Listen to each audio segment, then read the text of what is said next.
Hi students, welcome to Jayadev academy. ఈరోజు మనం July 2nd week యొక్క ఇంపార్టెంట్ కరెంట్ అఫైర్స్ని ఈ క్లాస్లో డిస్కస్ చేయబోతున్నాం అనమాట. సో ఈరోజు ఫస్ట్ న్యూస్ వచ్చి చూస్తే కనుక ఈ మధ్య ఆంధ్రప్రదేశ్లో ఎక్కువగా ఇన్వెస్ట్మెంట్స్ అనేవి అంటే కంపెనీస్ అనేవి వాళ్ళ కంపెనీస్ని మన ఏపీలో పెట్టడానికి చాలా మక్కువ అనేది చూపిస్తున్నాయి అనమాట. సో రీసెంట్గా జూలై 2nd వీక్లో మన ఏపీలో ఒక ఛాంపియన్షిప్ అనేది జరిగిందనమాట. ఏంటది అంటే కెనోయింగ్ అండ్ కేయాకింగ్. అంటే ఏం లేదు, అసలు ఈ కెనోయింగ్ అండ్ కేయాకింగ్ అంటే ఏంటి అని అంటే ఒక లేక్లో లేకపోతే ఒక వాటర్ సోర్స్లో ఏం చేస్తారంటే ఇట్లా బోట్స్ వేసుకొని కాంపిటీషన్ అనేది జరుగుతుందన్నమాట. సో ఆ కాంపిటీషన్ ఏమని పిలుస్తారు అంటే కెనోయింగ్ అండ్ కేయాకింగ్ కాంపిటీషన్ అని చెప్తారు. అయితే రీసెంట్గా అస్మిత యొక్క సౌత్ జోన్, ఇది నేషన్ వైడ్గా జరుగుతుంది. అస్మిత సౌత్ జోన్ అంటే కింద భాగంలో అనమాట. మన ఇండియాలో సౌత్ జోన్లోని ఈ కెనోయింగ్ అండ్ కేయాకింగ్ కాంపిటీషన్ అనేది మన విశాఖపట్నంలో జరిగింది. మరి విశాఖపట్నంలో జరిగింది అంటే కంపల్సరీగా ఏదో ఒక ప్రాజెక్టులోనో ఒక లేక్లోనో ఒక సరస్సులోనో జరగాలి కదా. మరి మన వైజాగ్లోని ఎక్కడ జరిగింది ఈ కాంపిటీషన్ అని చూస్తే కనుక వైజాగ్లోని గంభీరం గెడ్డ రిజర్వాయర్లో విశాఖపట్నంలో ఈ ఛాంపియన్షిప్ అనేది జరిగిందనమాట. అస్మిత సౌత్ జోన్ యొక్క ఉమెన్స్ ఎవరిది మహిళల యొక్క ఛాంపియన్షిప్ అనేది మన వైజాగ్లోని ఎక్కడ జరిగింది అంటే గంభీరం గడ్డ రిజర్వాయర్లో విశాఖపట్నంలో ఈ కాంపిటీషన్ అనేది రీసెంట్గా జరగడం జరిగింది. మొత్తం మన భారతదేశం మొత్తంలో దక్షిణ ప్రాంతం ఉంటుంది కదా, సౌత్ జోన్ ఉంటుంది కదా, ఆ సౌత్ స్టేట్స్ యొక్క ఎవరైతే కాంపిటీటర్స్ ఉంటారో వాళ్ళందరూ వచ్చి పార్టిసిపేట్ చేశారనమాట. సో ఖేలో ఇండియా ఇనిషియేటివ్ కింద వాటర్ స్పోర్ట్స్ అనేవి జరిగినాయి రీసెంట్గా. ఎక్కడ అంటే గంభీరం గడ్డ. లేకపోతే మిమ్మల్ని ఇంకే రకంగా అడిగే అవకాశం ఉంది అని అంటే ఈ రిజర్వాయర్ పేరు ఇచ్చేసి ఇది మన ఏపీలో ఏ స్టేట్లో ఉంది అని అడిగే అవకాశం ఉంటుంది. సో చాలా ఇంపార్టెంట్. ఒక నేషన్ వైడ్ యొక్క కాంపిటీషన్ అనేది ఒక సౌత్ జోన్కి సంబంధించిన కాంపిటీషన్ అనేది కేయోకింగ్ అండ్ కాయాకింగ్ అనే ఈ కాంపిటీషన్ అనేది రీసెంట్గా మన ఆంధ్రప్రదేశ్లోని విశాఖపట్నంలో ఒక రిజర్వాయర్లో జరిగింది. ఆ రిజర్వాయర్ పేరు వచ్చేసరికి గంభీరం గడ్డ రిజర్వాయర్ అనమాట. నెక్స్ట్, మరి ఈ కాంపిటీషన్లో 2025-26 Asmita south zone women's canoeing and kayaking కాంపిటీషన్లో ఎవరు టాప్లో వచ్చారు అని అంటే ఎంపీ. టోటల్గా టాప్లో వచ్చిన స్టేట్ అంటే కాంపిటీషన్ జరిగింది కంప్లీట్ అయిపోయింది అంటే కంపల్సరీగా ఏమవుతుంది విన్నర్స్ అనమాట. ఏ స్టేట్ విన్ అయిందంటే మధ్యప్రదేశ్ విన్ అయింది. సెకండ్ వచ్చేసరికి ఒడిస్సా, కేరళ వచ్చేసరికి థర్డ్ అనమాట. అవి గుర్తుంచుకుంటే సరిపోతుంది. అండ్ 1 కిలోమీటర్ రేస్ రిజల్ట్స్లో వచ్చేసరికి ఇది మొత్తం వచ్చేసరికి టోటల్గా చెప్పారు. అలాగే కేటగిరీ వైజ్గా కూడా మనకి ఇవ్వటం జరిగింది. సో ఒక్కసారి చూస్తే సరిపోతుంది, మనం గుర్తుంచుకోకర్లా. కానీ టోటల్ ఏదైతే మెడల్స్ ఉన్నాయో అవి మాత్రం గుర్తుంచుకోవాలన్నమాట. టోటల్గా ఏ స్టేట్ విన్ అయింది? మధ్యప్రదేశ్ టాప్లో ఉంది, సెకండ్ ఒడిస్సా, థర్డ్ వచ్చేసరికి కేరళ. నెక్స్ట్ న్యూస్, రీసెంట్గా ఇండియన్ స్కూల్ ఆఫ్ బిజినెస్తో మన ఆంధ్రప్రదేశ్ గవర్నమెంట్ ఒక మెమరాండమ్ ఆఫ్ అండర్స్టాండింగ్ అనేది కుదుర్చుకుందనమాట. ఎందుకు ఈ మెమరాండమ్ ఆఫ్ అండర్స్టాండింగ్ అంటే మన ఆంధ్రప్రదేశ్ గవర్నమెంట్ రిలయన్స్తో కలిసి, ఎవరితో కలిసి? రిలయన్స్ ఒక కంపెనీతో కలిసి రీసెంట్గా ఇటువంటి ఆర్గనైజేషన్స్ కానీ ఇండస్ట్రియల్ పార్క్స్ కానీ లేకపోతే స్పోర్ట్స్ సెంటర్స్ కానీ ఇట్లాంటివి చాలా చూసాం అనమాట. సో ఏ కంపెనీ ఎక్కడ ఇటువంటి సెంటర్స్ ఆర్ మ్యానుఫ్యాక్చరింగ్ ప్లాంట్స్ ఇట్లా పెడుతున్నాయో మనం జాగ్రత్తగా చూడాలి. ఎందుకంటే చాలా ఇన్వెస్ట్మెంట్స్ అనేవి రీసెంట్గా ఆంధ్రప్రదేశ్ అనేది అట్రాక్ట్ చేస్తుంది కాబట్టి. సో రీసెంట్గా మన ఆంధ్రప్రదేశ్ గవర్నమెంట్ రిలయన్స్తో కొలైడ్ అయింది, అంటే అగ్రిమెంట్ అనేది కుదుర్చుకుంది.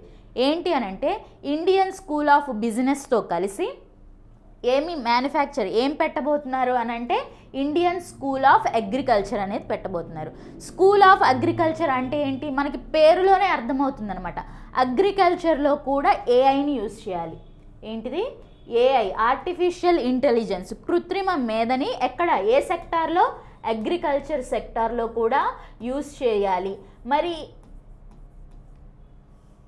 ఇది ఒక ప్లాట్ఫామ్ అనమాట, ఒక ఆర్గనైజేషన్. స్కూల్ అంటున్నాం కదా, స్కూల్ అంటే ఏం చేస్తారు, నేర్పిస్తారు. ఏమేమి నేర్పిస్తారు, ఏదైతే ఈ అగ్రికల్చర్ సెక్టార్ ఉందో అందులో ఏఐ టూల్స్ని ఎలా యూస్ చేయాలి, ఫార్మర్స్కి ఎలా హెల్ప్ చేయాలి, ఇటువంటివన్నీ ఇన్నోవేటివ్ ఐడియాస్ని తీసుకురావటం, ఇటువంటివన్నీ మెయిన్గా ఏంటి అంటే అగ్రికల్చర్ సెక్టార్లో మన ఆంధ్రప్రదేశ్ గ్రోత్ అవ్వాలి అని చెప్పి మెయిన్ ఎయిమ్తో రీసెంట్గా రిలయన్స్ అనేది ఎక్కడ పెడుతుంది మరి ఈ ఇండియన్ స్కూల్ ఆఫ్ అగ్రికల్చర్ అని చూస్తే కనుక మదనపల్లి చాలా చాలా ఇంపార్టెంట్. ఎక్కడో రాబోతుంది, ఈ ఇండియన్ స్కూల్ ఆఫ్ అగ్రికల్చర్ అనేది ఈ మదనపల్లిలో రాబోతుంది అనమాట. సో రీసెంట్గా రిలయన్స్ మన ఆంధ్రప్రదేశ్ గవర్నమెంట్తో కొలాబరేట్ అయ్యి ఇండియన్ స్కూల్ ఆఫ్ బిజినెస్ కింద మదనపల్లిలో ఇండియన్ స్కూల్ ఆఫ్ అగ్రికల్చర్ అనేది పెట్టబోతుంది అనమాట. అది రీసెంట్గా న్యూస్ అనేది రావటం జరిగిందనమాట. రిలయన్స్ ఇండస్ట్రీస్ అనేది పెట్టింది. నెక్స్ట్ న్యూస్ చూస్తే కనుక మన ఐటీ మినిస్టర్ ఎవరు, నారా లోకేష్ గారు మన IT minister, information technology minister అయిన నారా లోకేష్ గారు రీసెంట్గా ఎక్కడికి వెళ్ళారంటే సౌత్ కొరియా. ఎక్కడికి వెళ్ళారు, సౌత్ కొరియా. సో ఈ సౌత్ కొరియా వెళ్ళినప్పుడు ఆయన కొన్ని అగ్రిమెంట్స్ అనేవి కుదుర్చుకున్నారనమాట. ఆల్రెడీ ఇండియా సెమీ కండక్టర్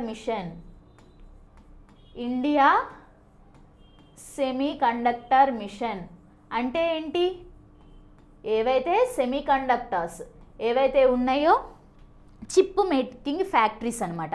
ఇవి మన భారతదేశం మొత్తం మన ఓన్గా ఇండిజీనియస్గా డెవలప్ చేయాలి అని చెప్పి ఇండియా సెమీ కండక్టర్ మిషన్ అనేది 2021లో లాంచ్ చేయడం జరిగింది మన భారత ప్రభుత్వం. అంటే ఇండియా మొత్తం ఈ సెమీ కండక్టర్ మిషన్ అనేది లాంచ్ చేయడం జరిగింది 2021లో. మొత్తం దీని అవుట్లే వచ్చేసరికి 76,000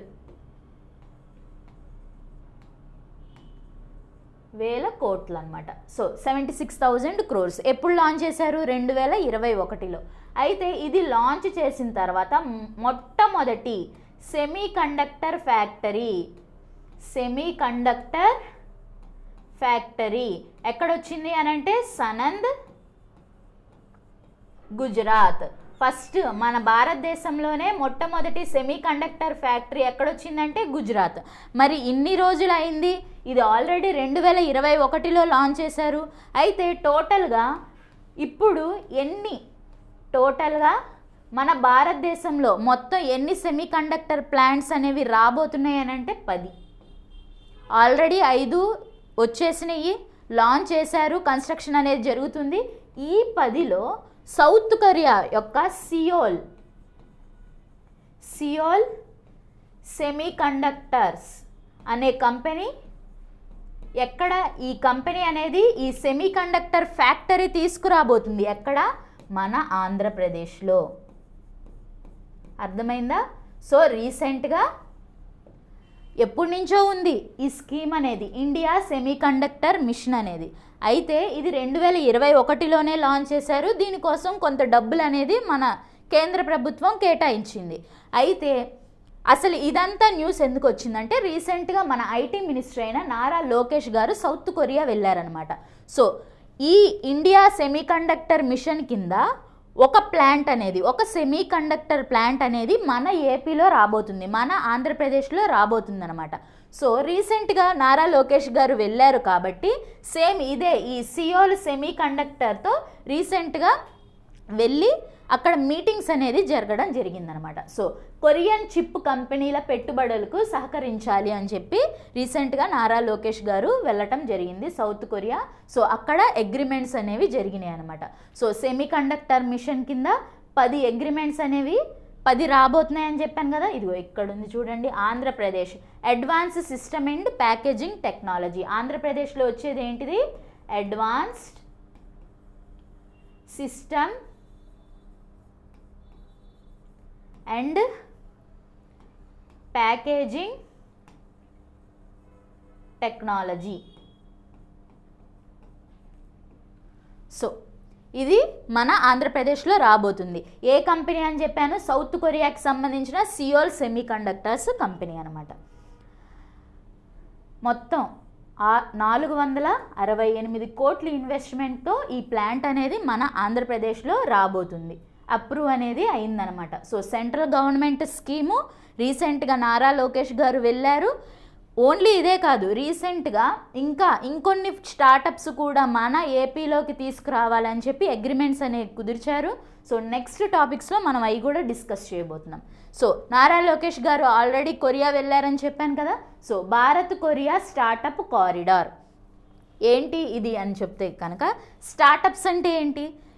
స్టార్టప్స్ అంటే చాలా ఈజీ అండి. ఏమీ లేదు, ఒక కంపెనీ అనేది పెట్టాలి అనుకుంటున్నారు. మీ దగ్గర ఒక ఐడియా ఉంది, కానీ దానికి కావాల్సిన ఫైనాన్షియల్ సపోర్ట్ అనేది మీకు లేనప్పుడు పెద్ద పెద్ద కంపెనీస్ ఏం చేస్తాయంటే మీ ఐడియా నచ్చి ఇన్వెస్ట్ చేస్తాయి అన్నమాట.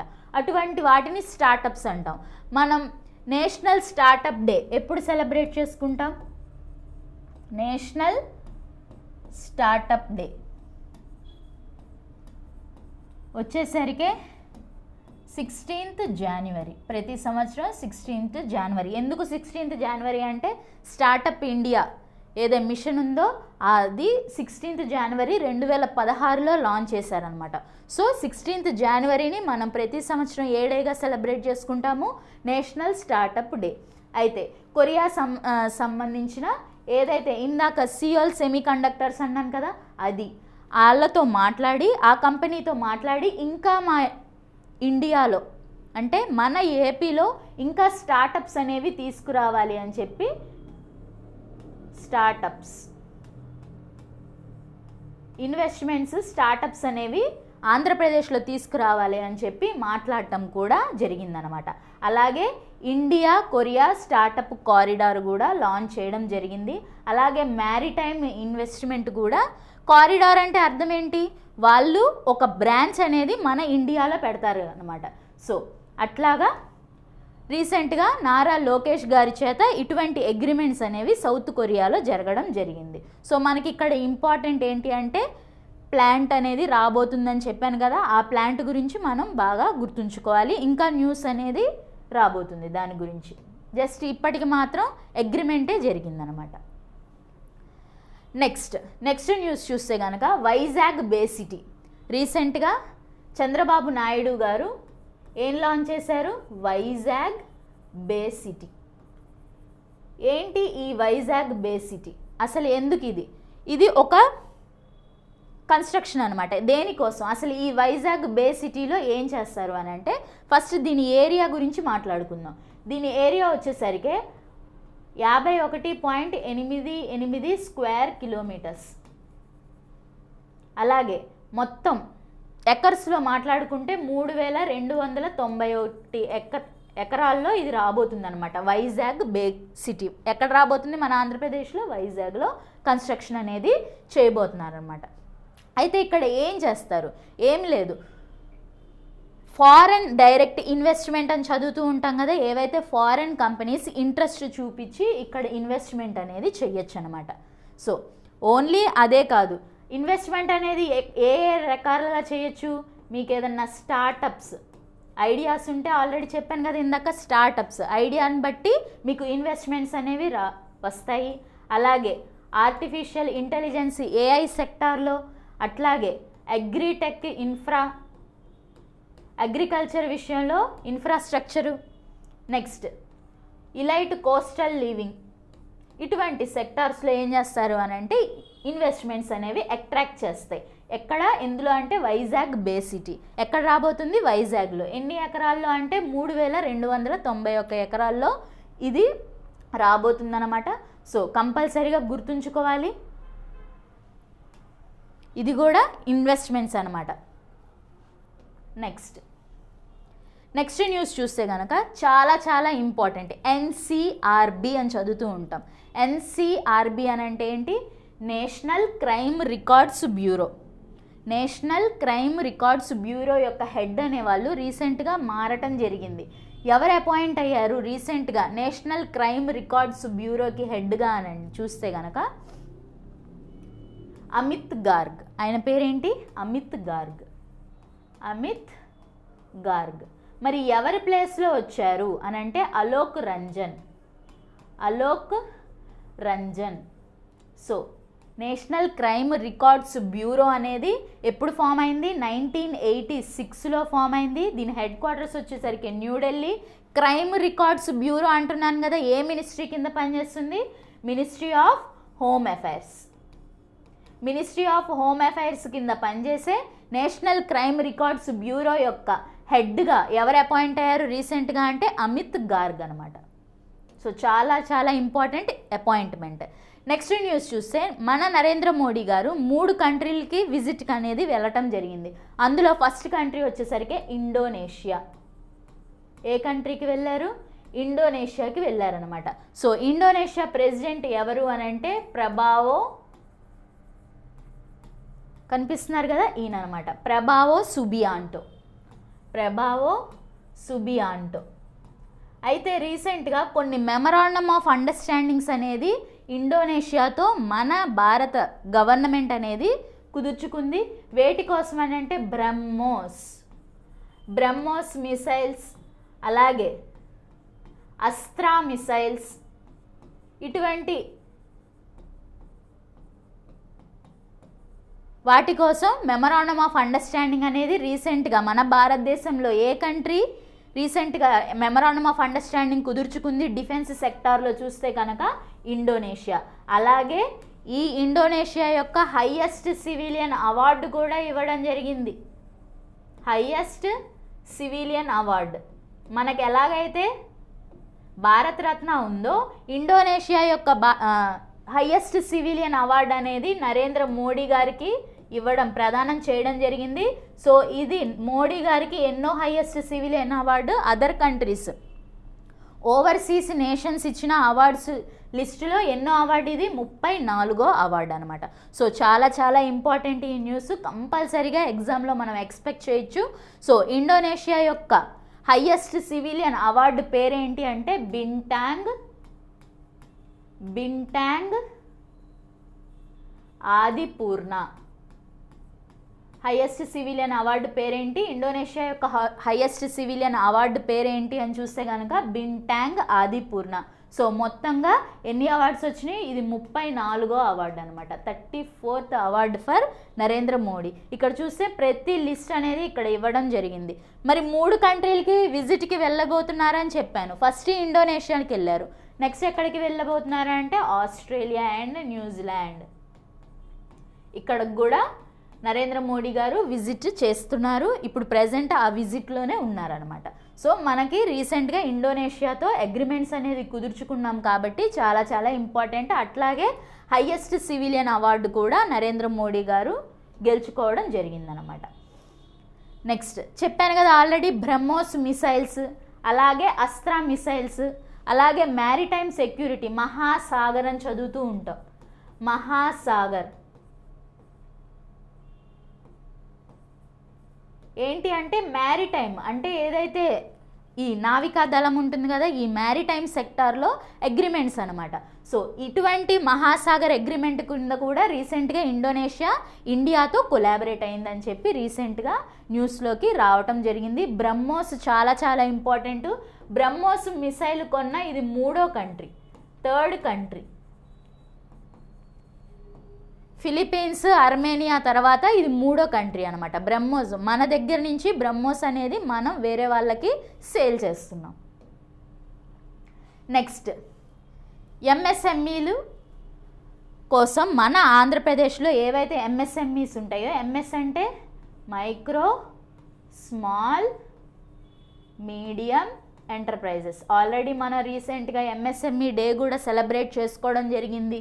ఎప్పుడు అంటే 27 జూన్ ఎంఎస్ఎంఈ డే అనేది మనం ఆల్రెడీ సెలబ్రేట్ చేసుకున్నాం. అలాగే ఎంఎస్ఎంఈ ఉత్సవ్ కూడా రీసెంట్గా జరిగింది. ఎక్కడ? రతన్ టాటా ఇన్నోవేషన్ హబ్ ఎక్కడుంది? Ratan Tata innovation hub Vijayawada. ఈ రతన్ టాటా ఇన్నోవేషన్ హబ్ విజయవాడలో ఈ ఎంఎస్ఎంఈ ఉత్సవం అనేది 2026 జరగడం జరిగింది విజయవాడలో. నెక్స్ట్, మైక్రో అంటే ఒక ఇన్వెస్ట్మెంట్, ఒక కంపెనీని మైక్రో కంపెనీ అని చెప్పి ఎప్పుడు అంటారంటే దీని ఇన్వెస్ట్మెంట్ వచ్చేసరికి 2.5 కోట్లు ఉండాలి. స్మాల్ అని చెప్పి ఎప్పుడు అంటారు అంటే 25 కోట్లు ఉండాలి. మీడియం అని చెప్పి ఎప్పుడు అంటారు? ఒక కంపెనీని ఇన్వెస్ట్మెంట్ వచ్చేసరికి 125 కోట్లు ఉంటే దాన్ని మైక్రో, స్మాల్, మీడియం ఎంటర్ప్రైజెస్ అని పిలుస్తారనమాట. అయితే మన ఆంధ్రప్రదేశ్కి సంబంధించిన ఆంధ్రప్రదేశ్ ఇండస్ట్రియల్ ఇన్ఫ్రాస్ట్రక్చర్ కార్పొరేషన్, ఎవరు? ఆంధ్రప్రదేశ్ ఇండస్ట్రియల్ ఇన్ఫ్రాస్ట్రక్చర్ కార్పొరేషన్ రీసెంట్గా మన ఏపీలో ఏవైతే ఎంఎస్ఎంఈస్ ఉంటాయో వాటి కోసం ఎన్ని రూపాయలు ఇచ్చారు? 100 కోట్లు అనేది మన స్టేట్ గవర్నమెంట్ ఎంఎస్ఎంఈస్ కోసం ఇవ్వటానికి రెడీగా ఉందన్నమాట. సో మీరు ఏదన్నా ఇటువంటి ఎంఎస్ఎంఈ కంపెనీస్ పెట్టాలి అనుకున్నప్పుడు మీకు ఈజీగా ఈ డబ్బులు అనేవి అవైలబుల్ అవుతాయి. సో లోన్స్ అనేది మన ఆంధ్రప్రదేశ్ గవర్నమెంట్ ఇవ్వటానికి రెడీగా ఉంది. సో అది రీసెంట్గా న్యూస్లోకి రావడం జరిగింది. రీసెంట్గా ఎంఎస్ఎంఈ డే కూడా మనం సెలబ్రేట్ చేసుకున్నాం. ఎంఎస్ఎంఈల మౌలిక సదుపాయాలు అభివృద్ధి కోసం అంటే ఇన్ఫ్రాస్ట్రక్చర్ని డెవలప్ చేయడానికి రీసెంట్గా మన ఆంధ్రప్రదేశ్ గవర్నమెంట్ ఎంఎస్ఎంఈల కోసం 100 crores అనేది ఇవ్వటం జరిగిందనమాట. నెక్స్ట్ న్యూస్, నేటి నుంచి పశుగ్రాస వారోత్సవాలు అంటే ఇంగ్లీష్లో వచ్చేసరికి ఫాడర్ వీక్ అంటాం. ఫాడర్ వీక్ తెలుగులో వచ్చేసరికి పశుగ్రాస వారోత్సవాలు. ఇవి ఎప్పటి నుంచి ఎప్పుడు దాకా జరుగుతాయంటే 7th నుంచి 14th జూలై వరకు జరగబోతున్నాయి. అయితే మన యానిమల్ హస్బెండరీ యొక్క స్టేట్ డైరెక్టర్ ఎవరు? దామోదర్ నాయుడు గారు ఈ క్యాంపెయిన్ని రిలీజ్ చేయడం జరిగింది. ఏంటి ఈ క్యాంపెయిన్? అసలు ఈ స్టేట్ వైడ్ ఫాడర్ వీక్ అంటే ఏంటి, పశుగ్రాస వారోత్సవాలు అంటే ఏంటి అని అంటే ఏమీ లేదు. ఏవైతే యానిమల్ హస్బెండరీ అంటున్నాం కదా, సో యానిమల్స్ కోసం ఏమైనా డిసీజ్ని డిటెక్ట్ చేయడానికి కానీ లేకపోతే ఎవరైతే ఫార్మర్స్ ఉంటారో పశు సంరక్షణ చేసే ఫార్మర్స్ ఉంటారు కదా, వీళ్ళకి ఎటువంటి టెక్నాలజీ ఈ క్యాంపెయిన్ ద్వారా మీరు ఇవి యూస్ చేస్తే మీ పశువులు ఇలా ఉంటాయి అని చెప్పి, డిసీజెస్ రాకుండా టీకాస్ అని చెప్పి ఇటువంటివన్నీ యూస్ చేస్తారు. అలాగే అంటే ఇది ఒక క్యాంపెయిన్ అంటే అర్థం ఏంటి? ఎవరికైతే ఈ వీటి గురించి సరిగ్గా అవగాహన లేకపోతే వాళ్ళకి అవగాహన అనేది పెంచుతారనమాట ఇటువంటి క్యాంపెయిన్స్ ద్వారా. సో రీసెంట్గా ద యానిమల్ హస్బెండరీ డిపార్ట్మెంట్ యొక్క డైరెక్టర్ ఎవరు? మన స్టేట్ యొక్క డైరెక్టర్ ఎవరంటే దామోదర్ నాయుడు గారు ఈ క్యాంపెయిన్ని ఇనాగరేట్ చేయడం జరిగింది. అంటే క్యాంపెయిన్ అంటే అర్థం ఏంటి? మన ఆంధ్రప్రదేశ్ మొత్తంలో ఈ క్యాంపెయిన్ అనేది నడుస్తుందన్నమాట. ఎన్ని రోజులు? ఒక వీక్ అనమాట. 7th జూలై నుంచి 14th జూలై వరకు. అయితే మరి ఈ క్యాంపెయిన్లో ఏం చేయబోతున్నారంటే సీడ్స్ కూడా పంపిస్తారు. ఇప్పుడు యానిమల్ హస్బెండరీ అని అంటే ఓన్లీ ఏవైతే యానిమల్స్ ఉంటాయో వాటి కోసమే కాదు, ఈ ఫిషరీస్ కూడా వస్తాయి అన్నమాట. చేపలు మత్స్యకారులు అని చదువుతూ ఉంటాం కదా వీళ్ళకి. అలాగే సీడ్స్ కూడా 75% రాయితీ ఇచ్చి ఈ ఫీడ్స్ని ఫార్మర్స్కి కూడా అమ్ముతారనమాట. సో ఈ క్యాంపెయిన్ ఎందుకు లాంచ్ చేశారో ఇంపార్టెంట్, ఎవరు లాంచ్ చేశారో ఇంపార్టెంట్, ఫాడర్ వీక్ ఎక్కడి నుంచి ఎక్కడ కూడా ఇంపార్టెంట్ అనమాట. ఈ డేట్ కూడా ఇంపార్టెంట్. కొన్ని ఎగ్జామ్స్లో ఇట్లా వీక్ అనేది ఇచ్చేసి ఎప్పటి నుంచి ఎప్పుడు దాకా సెలబ్రేట్ చేశారు అని చెప్పి, ఈ క్యాంపెయిన్ అనేది రన్ అయిందని చెప్పి అడిగే అవకాశం ఉంటుంది. సో కంపల్సరీగా గుర్తుంచుకోవాలి. నెక్స్ట్, అచ్యుతాపురం నుంచి అంటే మన ఏపీలో నుంచి ఉన్న అచ్యుతాపురం. సో ఈ అచ్యుతాపురం నుంచి ఈస్ట్ గోదావరి, అచ్యుతాపురం ఎక్కడుంది? ఈస్ట్ గోదావరిలో ఉన్న ఈ అచ్యుతాపురం నుంచి మనందరికీ తెలుసు ఈ పాటికి పంట అనేది పండిపోయి కోతకొస్తుంది అనమాట. సో ఈ టైంలో ఏదైతే వరి ఉంటుందో, ప్యాడీ అని పిలుస్తాము ఇంగ్లీష్లో వచ్చేసరికి, ఈ ప్యాడీ మొత్తాన్ని అమ్మేరు, అంటే సేల్కి మాత్రమే ఉంచరు. ప్రతి సంవత్సరం కొంత భాగాన్ని తీసి ఏం చేస్తారు అని అంటే చూడండి, కోదండరాముడు కళ్యాణానికి కోటి తలంబ్రాలు అని పిలుస్తారు. గోటి అంటే అర్థం ఏంటి అంటే, ఇప్పుడు మనకి రైస్ అనేది ఎలా వస్తుంది, ప్యాడీ అనేది ఎలా వస్తుంది, వరి అనేది ఎలా వస్తుంది అని అంటే పైన పొట్టు తీయాలన్నమాట. సో మామూలుగా ఏం చేస్తారు, ఏమైనా మిషనరీ ఉంటే మిషనరీ వాడేసి ఏం చేస్తారంటే ఆ ప్యాడీని బయటికి తీసి సేల్ చేస్తూ ఉంటారు. సో ఇక్కడ మాత్రం ఏం యూస్ చేస్తారు, నెయిల్స్ అనమాట. గోర్లు యూస్ చేసి ఎన్ని తలంబ్రాలు అనేది, 1,000,000 తలంబ్రాలు అనేది పంపిస్తారు. ఎవరికి, మన భద్రాచలంలో ఉన్న శ్రీరాముల వారికి ప్రతి సంవత్సరం ఇది ఒక ఆనవాయితీ అనమాట. సో ఈ ఆనవాయితీ ప్రకారంగా, ఈ రిచువల్స్ ప్రకారంగా ఈ సంవత్సరం కూడా ఎవరు పంపించారు, ఈ అచ్యుతాపురం విలేజ్లో ఉన్న వీళ్ళు ఏం చేశారంటే గోకవరం మండలం ఈస్ట్ గోదావరి డిస్ట్రిక్ట్లో ఉన్న వాళ్ళు ఈ 1,000,000 తలంబ్రాలు అనేవి పంపించడం జరిగింది. సో అది న్యూస్లోకి రావడం జరిగింది. మనకి ఇక్కడ ఇంపార్టెంట్ ఏంటి అని అంటే ఇది ఎక్కడ చేస్తారు అంటే ఈ తలంబ్రాలు ఎక్కడి నుంచి వస్తాయో ఆ ఊరు పేరు గుర్తుంచుకోవాలి, ఏ స్టేటో గుర్తుంచుకోవాలన్నమాట. నెక్స్ట్ మన ఏపీకి సంబంధించిన తిరుపతి, మన ఏపీకి సంబంధించిన తిరుపతిలో ఒక ఆవిడికి, అంటే ఈవిడికి ఒక షూ ఫ్యాక్టరీ అనేది ఉందన్నమాట. సో ఆవిడ పేరేంటి, కోరా విజయ గారు. ఆవిడ పేరేంటి, కోరా విజయ గారికి బెస్ట్ ఉమెన్ ఎంటర్ప్రెన్యూర్ అవార్డు అనేది ఇవ్వటం జరిగింది.